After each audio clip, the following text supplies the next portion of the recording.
de su día para venir a escuchar palabra de Dios y para venir a adorar y alabar el nombre del Señor. Así que les invito a buscar en sus Biblias el libro de Jeremías, capítulo 18. Jeremías, capítulo 18.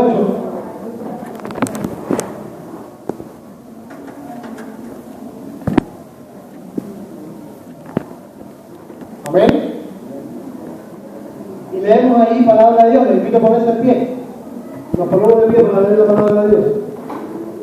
Dice la Biblia en Jeremías 18, la señal del alfarero y el barro. Palabra de Jehová que vino a Jeremías diciendo: levántate y vete a casa del alfarero, y allí te haré oír mis palabras.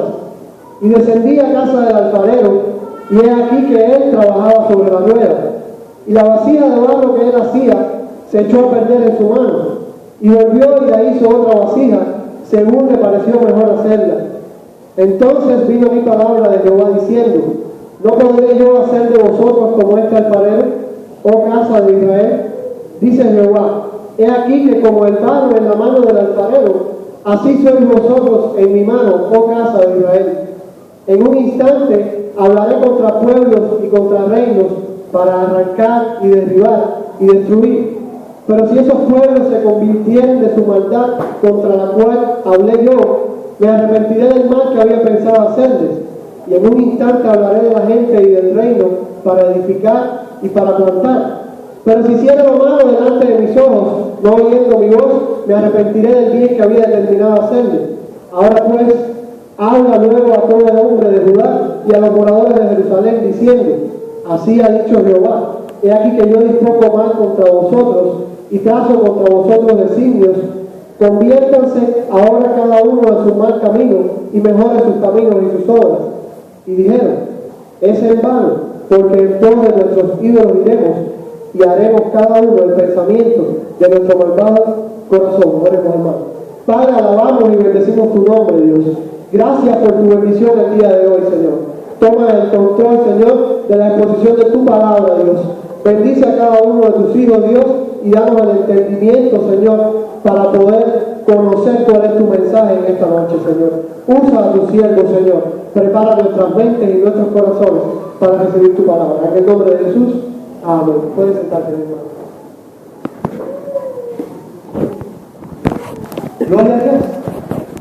Dice que el profeta Jeremías, de la tribu de Benjamín, fue llevado por Dios hasta la casa de ¿quién? ¿De Edén? Fue llevado por Dios hasta la casa del alfarero. Y como vamos a estar hablando de este tema, por eso he vinculado este mensaje. Escuchen bien: el barro humano en las manos de Dios. El barro humano en las manos de Dios. Y les decía que si leemos ahí el primer y segundo versículo, dice la palabra de Jehová que vino a Jeremías diciendo: levántate y vete a casa del alfarero, y allí te haré oír mis palabras. Y descendí a casa del alfarero, y he aquí que él trabajaba sobre la rueda. Y la vasija de barro que él hacía se echó a perder en su mano, y volvió y la hizo otra vasija, según le pareció mejor hacerla. Y ya veníamos entrando en el tema. Decíamos que Jeremías, profeta de Dios de la tribu de Benjamín, había sido llevado por Dios hasta casa de aquel alfarero. Y cuando Jeremías llegó a casa del alfarero, por supuesto que estaba haciendo el hombre. Aquel alfarero estaba trabajando, estaba dándole molde, estaba moldeando una vasija de barro. Pero dice ahí en estos primeros pasajes que pasó algo. Dice que esta primera vasija que el alfarero estaba moldeando, que el alfarero estaba transformando, ¿con qué? ¿Con qué trabaja el alfarero? Con sus manos. El alfarero tiene que meter sus manos de lleno en el barro para poder darle forma. El instrumento que usa el alfarero son las manos. Y dice que aquel alfarero, mientras trabajaba en aquella primera vasija, ¿qué pasó? Se echó a perder. Se echó a perder. ¿Y la desechó el alfarero? ¿La desechó?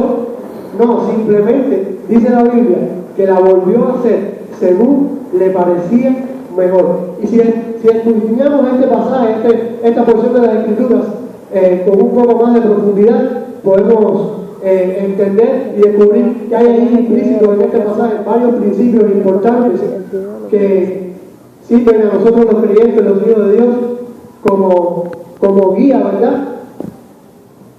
con respecto a lo que Dios quiere para la vida de sus hijos.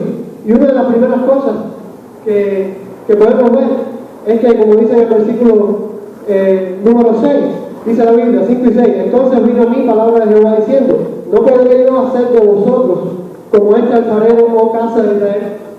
Fíjense bien, Dios está llevando al profeta Jeremías a hacer una comparación. Dios está diciendo, bueno, el alfarero puede moldear el barro, pero no podré yo, siendo Dios, ser como este alfarero y moldear la vida de cada uno de ustedes. Si lo vemos desde este punto de vista, podemos calificar a Dios también como el alfarero de nuestras vidas. Amén. Dios vendría a ser también el alfarero de las naciones. ¿Pero por qué alfarero de las naciones? Simplemente, y uno de los puntos que quisiera que pudiéramos ver claramente, Dios es Rey de Reyes, es todopoderoso, ¿verdad? Dios es nuestro creador. Y un aspecto, un atributo de Dios es que Dios es plenamente soberano. La soberanía de Dios se pone de manifiesto. Y podemos buscar el Salmo 24. Dice el Salmo 24: de Jehová es la tierra y su plenitud. ¿Quién lo tiene? Salmo 24, vamos a buscar un momentito. Salmo 24, versículos 1 y 2, dice ahí claramente en la Biblia, no sé si su Biblia lo dice diferente, la Biblia dice: de Jehová es la tierra y su plenitud, el mundo y los que en él habitan, porque él la fundó sobre los mares y la firmó sobre qué? Y la firmó sobre los ríos. Miren, hermano, entendemos, si Dios es soberano de las naciones, si Dios vendría a ser el alfarero que moldea nuestras vidas, podemos saber que Dios tiene el poder, Dios tiene la capacidad y el conocimiento suficiente para entonces, si nosotros nos disponemos en sus manos, Él pueda moldear nuestra vida como si fuera el alfarero moldeando una de aquellas vacías que veníamos a comenzar. Por eso, sabemos que el barro, literalmente hablando, es algo inanimado. ¿El barro tiene vida? No tiene vida. Entonces, ¿por qué podemos decir que Dios puede moldear? Y como decía el título de ese mensaje, el barro humano. ¿Ustedes saben cuál es el barro humano? Nosotros somos barro humano. Usted y yo somos barro humano. Pero hay una diferencia. El barro humano no es para nada tan pasivo como aquel barro que estaba moldeando el alfarero. Fíjense que aquel barro, aquella vacía, se echó a perder y el alfarero simplemente volvió a moldearla como a él le parecía mejor. Pero fíjense que hay una característica en nosotros que nos hace un tanto diferentes a ese barro del alfarero de Jeremías. Nosotros somos un barro que no es pasivo. Nuestro barro tiene alguna peculiaridad. Nosotros sencillamente fuimos creados allá en Génesis, como dice la Biblia, con ciertos atributos que nos hacen semejantes a quién? A Dios. Dios nos creó como seres semejantes a Él. ¿Por qué? Porque Dios nos dio ciertos atributos parecidos a los que Él tiene. Dios nos dio varios atributos. Uno de ellos es que podemos tenemos la capacidad de ¿qué? Del raciocinio, de pensar, de razonar. Dios nos puso en nosotros también el hecho de que podemos tener sentimientos, podemos desarrollar afecciones, afectos en las relaciones humanas. Pero una de las cosas que también puso en el hombre, y una de las más importantes, es el derecho a decidir moralmente, a elegir cuáles son los caminos que vamos a tomar. Dios puso en nosotros un libre albedrío. Y dice que el pastor lo escuchaba en el ranchuelo, dice que él ponía un ejemplo bien fehaciente de esto, es cuando Dios puso el árbol del conocimiento del bien y del mal, ahí en el huerto de Edén. Dios le dijo a Adán y a Eva: pueden comer de todos los árboles, pero de este árbol no comerán. Fíjense, ¿ustedes creen que si Dios hubiera querido impedir que Adán y Eva comieran de aquel fruto, Dios no hubiera podido poner una fortaleza, una malla, un muro? Ahora Dios cuántas cosas pudiera haber puesto Dios para evitarle. Simplemente Dios solamente se lo dijo: de este árbol no comerán. Adán y Eva fueron creados con la capacidad de elegir si obedecer o desobedecer a lo que Dios estaba diciendo. Y es justamente uno de los principios que también vamos a estar viendo un poco más adelante, pero para explicarlo un poco mejor, quiero ponerle un ejemplo que también el pastor usaba y fue bien característico para mí, lo entendí muy bien. Dice que Usted va caminando por la calle y a usted le tiran una piedra y esa piedra le da en la cabeza. Fíjese, usted va caminando, le dan una pedrada. Dígame, ¿quién de ustedes recoge la piedra y le pide razones a la piedra? ¿Quién de ustedes le dice a la piedra, ¿por qué me diste? ¿Quién de ustedes puede hacer responsable a esa piedra por el hecho de que la piedra lo golpeó? ¿Quién de ustedes? Y ahora les pregunto, ¿la piedra puede quejarse de que alguien la haya tirado? ¿Usted ha visto una piedra quejándose? El sol puede quejarse de que él tenga que salir todos los días a la misma hora por el mismo lugar. No puede hacerlo. Por tanto, el hecho de que nosotros hayamos sido creados como primicias de Dios, el hecho de haber sido creados con la capacidad de elegir, de decidir, de tener un libre albedrío, exige que la relación que Dios vaya a tener con nosotros, como hijos de Él, sea un tanto diferente a las relaciones que Dios tiene con el resto de la creación. La relación que Dios pueda tener con el sol, con las piedras o con otros objetos impersonales o inanimados de la creación es totalmente diferente. ¿No lo creen así? Si yo le tiro una piedra a mi hermana, ¿ustedes creen que ella puede hacerme responsable a mí por haberle tirado la piedra? ¿Ella puede pedirme responsabilidad a mí, pedirme o cuestionarme? Puede hacerlo. Porque yo soy la piedra. No, yo fui el autor intelectual de haber tirado la piedra. No sé si entienden hasta ahora. ¿Entienden, mi hermano? La relación que Dios va a tener con nosotros, por el hecho simplemente de tener libre albedrío, es totalmente diferente a la relación que Dios tiene con el resto de los objetos personales o el resto de las cosas que Dios creó. Por tanto, una de las cosas que también queríamos estar viendo es la actitud que los hombres podamos asumir ante Dios. Fíjense bien, por el hecho de haber sido creado con esta particularidad, el hombre está en posición de asumir actitudes diferentes ante el plan de Dios o ante Dios. Y podemos asumir dos actitudes. Decía que el barro humano puede tornarse de dos formas.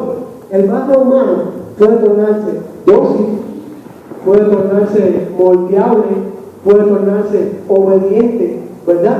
Fácil de moldear en la mano del alfarero. Pero el barro humano también puede tornarse áspero, soberbio, duro, quejoso, desobediente. Y cuando hablamos de estas palabras, me quería enfocarlo también en estas dos palabras, obediente y desobediente, porque son dos actitudes que generalmente los hombres asumen ante la presencia de Dios o ante un acercamiento que Dios pueda tener con el hombre. El hombre puede asumir dos posturas: o aceptar a Dios, vivir una vida de obediencia, o por otra parte, ser áspero, vivir en desobediencia, rechazar a Dios. ¿Por qué? Dios nos obliga a tener una relación con Él. Dios no nos obliga. Dios no nos obliga a tener una relación con Él. Dios simplemente está allí a la puerta como un caballero esperando. ¿La decisión quién la tomamos? Nosotros. O tomamos la decisión de ser obedientes, o somos como aquel barro áspero, quejoso, soberbio, que desobedece a Dios. Y hay pasajes en la Biblia que explican claramente esto, y quiero invitarles a buscar Romanos 5:19, un ejemplo bien sencillo.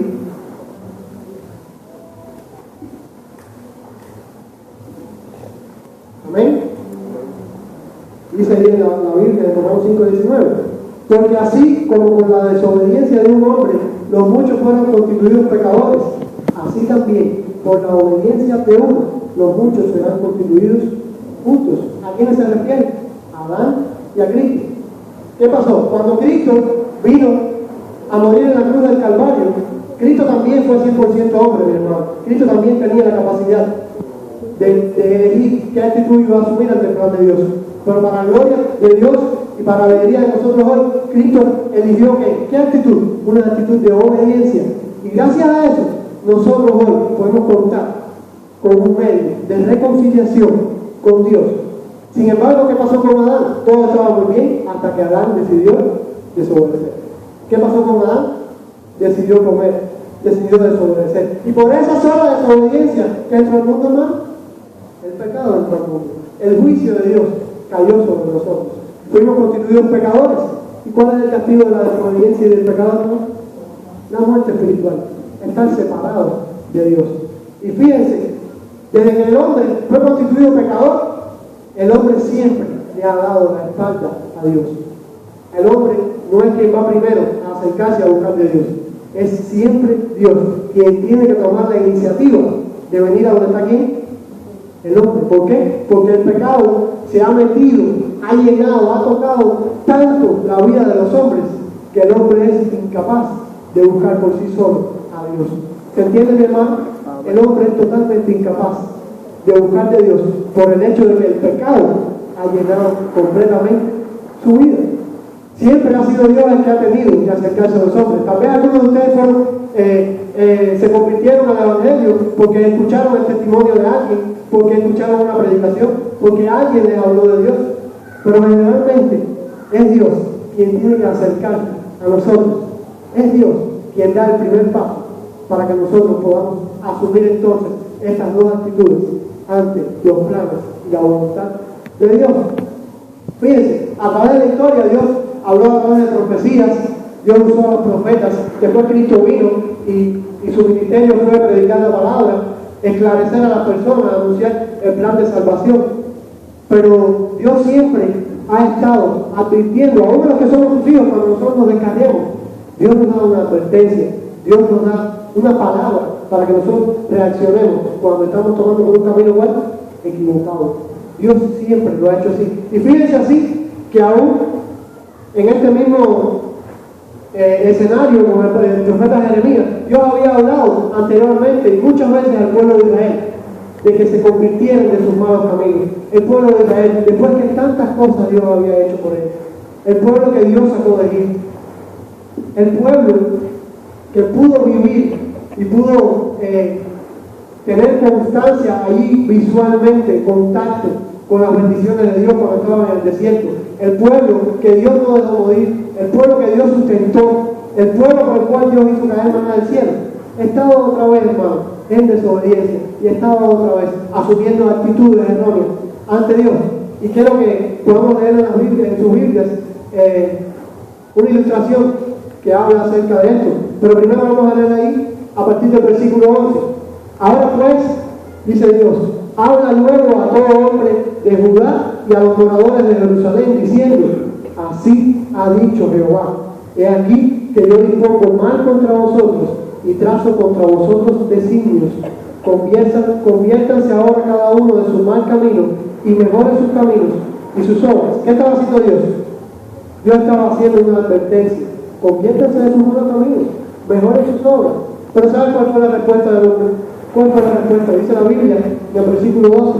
Y dijeron, es en vano, porque en pos de nuestros ídolos iremos y haremos cada uno el pensamiento de nuestro ¿qué? De nuestro malvado corazón.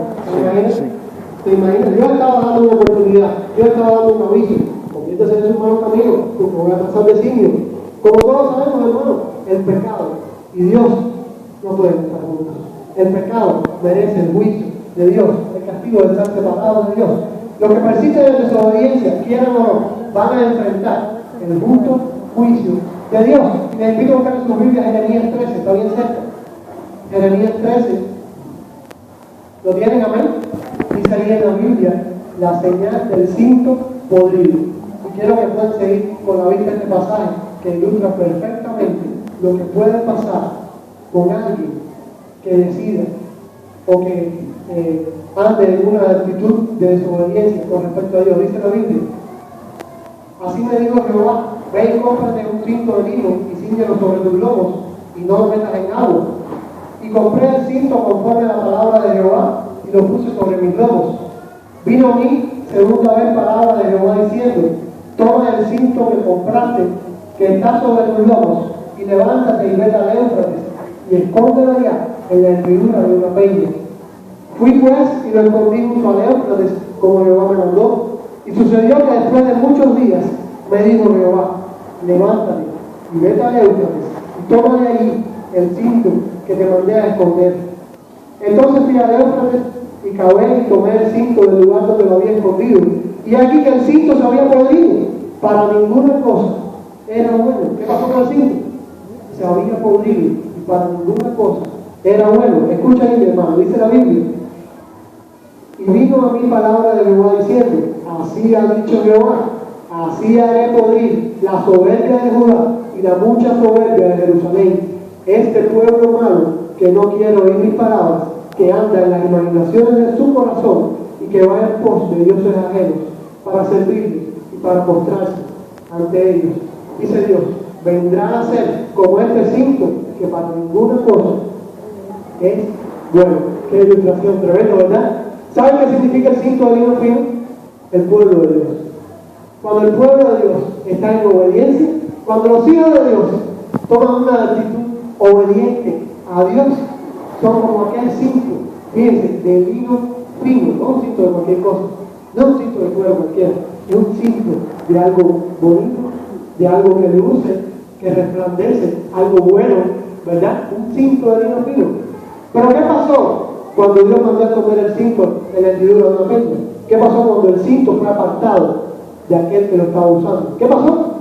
Dice que pasaron algunos días y cuando él fue a buscar el cinto, ¿cómo estaba el cinto? ¿Estaba igual de resplandeciente? ¿Estaba nuevo? ¿El cinto estaba qué? ¿Cómo? ¿Cómo son las cosas podridas? Putrefactas, descompuestas. ¿Se ven bien?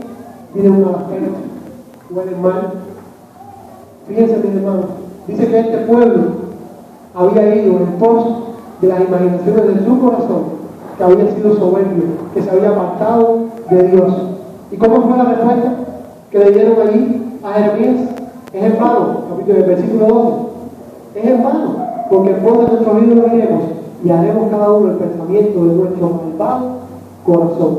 Fíjense qué actitudes diferentes puede asumir el hombre ante Dios, ante el plan de Dios para la vida de los hombres, porque el hombre tiene derecho a elegir. Si vivimos en obediencia, vamos a ser bendecidos por Dios, pero si optamos por desobedecer, vamos a terminar como aquel cinto podrido que para ninguna cosa era bueno. ¿Pero por qué? ¿Por qué el hombre persiste en esto? Vamos a buscar un pasaje en la Biblia que está en Romanos 1:21. Venga su Biblia ahí en punta, vamos a usarlo mucho. Romanos 1:21. Amén. Dice la Biblia, pues habiendo conocido a Dios, no le glorificaron como a Dios, ni le dieron gracias, sino que se envanecieron en sus razonamientos, y su necio corazón fue ¿qué? Entenebrecido. Miren, a veces no solo las personas que no conocen a Dios optan por desobedecer a Dios. A veces no solo las personas que no tienen a Dios le dan la espalda a Dios. Muchas veces, tristemente, hay cristianos, hay hijos de Dios que descuidan su relación con Dios. Tristemente, hay personas que no tienen en cuenta que vivir en obediencia es algo absolutamente necesario para estar bien con Dios y empiezan a descuidarse. Y cuando vienen a Dios, ¿están qué? Están metidos en desobediencia. Están viviendo de acuerdo a las imaginaciones de mí, de sus corazones. Dice la Biblia, engañoso es el corazón más que todas las cosas, mis hermanos. Así que fíjense la importancia de no dejarse guiar por las imaginaciones de qué? Del corazón. ¿Por qué? Porque a uno que conocieron a Dios, ¿qué dice la Biblia? No le glorificaron como a Dios, ni le dieron gracias, sino que se envanecieron en sus propios razonamientos y su corazón necio fue que entenebrecidos. Pero también dice la Biblia allí en Jeremías 18, fíjense bien, todo hermano, dice la Biblia a partir del versículo 7, dice, en un instante, dice Dios, hablaré contra pueblos y contra reinos para arrancar y derribar y destruir. Pero, si esos pueblos se convirtieren de su maldad, contra la cual yo hablé, yo me arrepentiré del mal que había pensado hacer. ¿Pero qué? Pero si estos pueblos se arrepintieran, se convirtieran de su maldad, ¿qué dice Dios que va a hacer? Se arrepentirá del mal que había determinado hacerle. Y ahí hay otro punto bien importante en el cual no podemos confundirlo. ¿Qué dice? Porque dice la Biblia que Dios se va a arrepentir de lo que él había determinado hacer. ¿Qué dice la Biblia en el número 23? Dios, que no es hijo de hombre, ¿para qué? Para que mienta. O sea, Dios no es hombre hijo de hombre para que mienta, ni hombre para que mienta, ni hijo de hombre para que Vamos a buscar el número. Disculpen. Perdón, número 23, dice la Biblia. Número 23, 19. Dios no es hombre para que mienta, ni hijo de hombre para que se arrepienta. Así mismo, miren, hermano. En Dios no hay ni una sombra así de pequeñita de variación. En Dios no hay sombra de variación alguna. Y entonces, ¿por qué dice la Biblia que Dios se arrepentirá si aquellos se vuelven de su mal camino? Esta es la palabra arrepentir. Aquí simplemente significa, mis hermanos, que Dios tiene la capacidad, el poder, la soberanía de reconsiderar sus propósitos, sus decisiones, si ocurre en los hombres un cambio en cuanto a su actitud para con Dios. Estamos hablando ahorita de que el hombre puede tomar actitudes. Ahora, Dios, con respecto a la actitud que nosotros tomemos, puede decir, bueno, merece el castigo porque está en desobediencia y está en pecado. Pero, ¿qué dice la Biblia? Dios no quiere que nadie se pierda, lo que todo proceda en arrepentimiento. Por eso Dios tiene total plenitud de reconsiderar, mis hermanos, el hecho de cambiar su designio, de cambiar su voluntad. Si uno de estos que están en desobediencia, si uno de estos que están viviendo como cintos podridos, cambia su actitud para con Dios, si hay en ellos un arrepentimiento genuino, Dios entonces, dice la Biblia, que puede reconsiderar lo que había hablado contra ellos, y dice, y en un instante hablaré de la gente y del reino para edificar y para plantar. Fíjense qué tremendo atributo que tiene Dios. Gloria a Dios. Ustedes se imaginan que Dios no le considerara, no fuéramos muchos de los que estamos aquí hoy hijos de Dios. Dios nos hubiera recibido como hijos suyos. ¿Es así o no es así? Imagínense si nosotros estamos en pecado, Dios nos hubiera dicho, no, ustedes están en pecado, ya ustedes tienen que ir para el infierno. Ya ustedes, yo voy a pasar de sitio con ustedes, yo los voy a castigar, ustedes van a ser para siempre como ese sitio del niño podrido.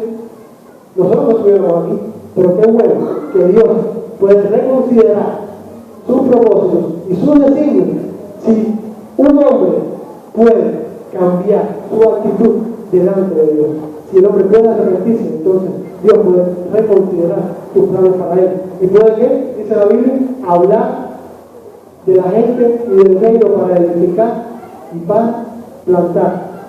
Qué bueno que el Dios en el que nosotros hemos creído es un Dios que puede usar aún las situaciones difíciles, aún las vacías que se echen a perder. Si nosotros somos capaces de cambiar nuestra actitud, Él puede moldearnos nuevamente como aquella vacía que pasó al principio. Él tiene el poder, la determinación para tomarnos en sus manos, volver a formarnos, volver a moldearnos y formar en nosotros algo nuevo, totalmente diferente, limpio de inmundicia, limpio de desobediencia. Dios tiene el poder de hacer eso, porque Él está plenamente capacitado para reconsiderar sus designios de acuerdo a las actitudes que los hombres toman delante de Él y ante sus planes y sus propósitos. Y saben, quería contarles la historia de un hombre. Dice que, no le voy a decir el lugar, es un lugar de La Mancha, pero el nombre no lo voy a contar. Dice que en un lugar había un hombre blasfemo tratando de blasfemar, por supuesto, el hecho de que Dios hubiera tomado allá en Génesis un poco del polvo del suelo y que haya soplado aliento de vida sobre aquel polvo y Dios haya creado al hombre. Este hombre estaba tratando de desmoralizar la creación del hombre. Dice, yo no creo eso de que Dios haya cogido un puñado de polvo y haya soplado aliento de vida y se haya creado hombre. Dice que en aquel lugar de La Mancha, en el nombre no contando, había otro hombre que conocía, hermano, para gloria de Dios, la gracia y el poder salvador de Dios. Y dice que aquel hombre muy así calladito se acercó, vino donde estaba aquel hombre y le dijo, mire, yo no pretendo discutir con usted sobre la relación, pero simplemente no puedo irme de aquí sin aclararle algo. Dios se acercó a este pueblo, se inclinó y recogió del piso el pedazo de barro más sucio, más inútil, más desagradable, más feo, más apestoso. Dios se inclinó y recogió este pedazo de barro del suelo. Dios sopló en él aliento de vida. Dios sopló en él un poco de su Espíritu Santo. Y aquel pedazo de barro fue totalmente renovado, fue transformado, fue hecho de nuevo, fue moldeado por aquel soplo de Dios. Dice que cuando el hombre escuchó eso, dijo, ¿y tú quién eres para estar diciendo eso a mí? ¿Qué tú te piensas que eres? ¿Te piensas que tú eres Dios? Dice que aquel hombre muy tenuemente se acercó y le dijo, mire, yo no soy Dios. Yo era aquel pedazo de barro que Dios recogió del suelo. Yo era aquel hombre que también como usted blasfemaba a Dios. Yo era aquel que era un objeto inservible. Yo era aquel que se echó a perder en el pecado. Yo fui aquel que la gente pasaba y apuntaba con el dedo, aquel que todos rechazaban, aquel que oía mal, aquel que para ninguna cosa era bueno. Yo fui aquel hombre. Pero ese Dios que tú cuestionas, moldeó mi vida, transformó mi vida. Él moldeó el barro de mi corazón. Dios lo hizo. Por eso, la creación de Dios, a mi forma de ver, a mi experiencia con Dios, es incuestionable, totalmente. Qué bueno, mi hermano, que nosotros podamos dar testimonio y podamos dar fe de que Dios ha hecho esto mismo con nosotros. Yo estoy seguro que muchos de los que estamos aquí sentados, mi hermano, tal vez en el pasado, pudimos identificarnos con aquel pedazo o con aquel cinto de lino podrido en el pecado, en la inmundicia. Estoy seguro que muchos de los que están aquí, tal vez alguno no conozca a Dios, tal vez tú puedas sentir que has descuidado tu relación con el Señor, tal vez tú puedas sentir en esta noche que tu actitud hacia Dios ha cambiado, tal vez tú puedas sentir que tú, por descuidado, has quedado como aquella vasija primera que se echó a perder.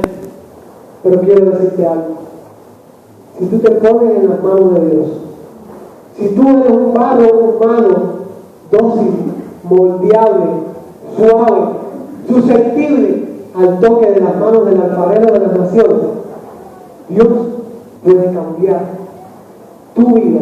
Dios puede moldearte y puedes dejar de, en vez de ser una vasija echada a perder, Dios puede hacerte, como dice la Biblia en 2 de Timoteo. Vamos a buscar 2 de Timoteo 2:21. Quiero que lo podamos leer. 2 de Timoteo 2:21. ¿Me dicen amén? ¿Sí? Amén. Vamos a leerlo juntos a la cuenta de 3. 1, 2 y 3. Así que si alguno se limpia de estas cosas, será instrumento para honra, santificado, útil al Señor y dispuesto para toda buena obra. Amén. Qué bueno, hermano.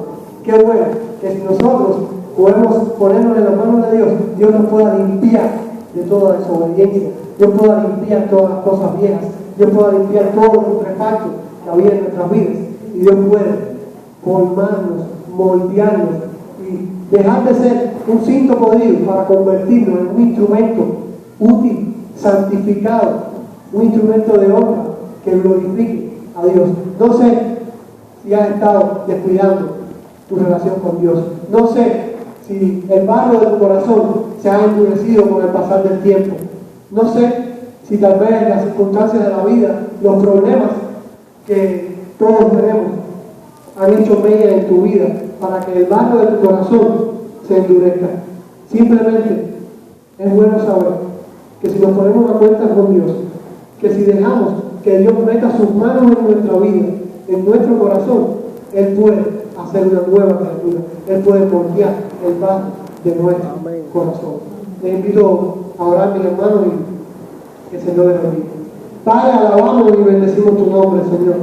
Gracias, Dios, porque tú eres el alfarero de nuestras vidas, Señor. Amén. Gracias por la posibilidad y la oportunidad de reconciliarnos contigo a través de Cristo, Señor. Gracias, Dios, porque tú nos has dado derecho a elegir, y gracias aún más porque hemos elegido una vida en obediencia, Señor. Gracias porque si una vez fuimos un barro duro, un barro inútil, una vasija, Señor, que se echó a perder, hoy tú puedes recordarnos y decirnos, Señor, que tú puedes moldear nuestro corazón y puedes cambiar la situación de nuestras vidas, Señor. Ayúdanos, Dios, porque queremos ser tocados, Dios, por ti, Dios. Queremos que tú transformes y que tú moldees nuestra vida, Señor, según tu voluntad. Ayúdanos, Dios, a ser sensibles al toque de tu palabra, Dios, a tu presencia.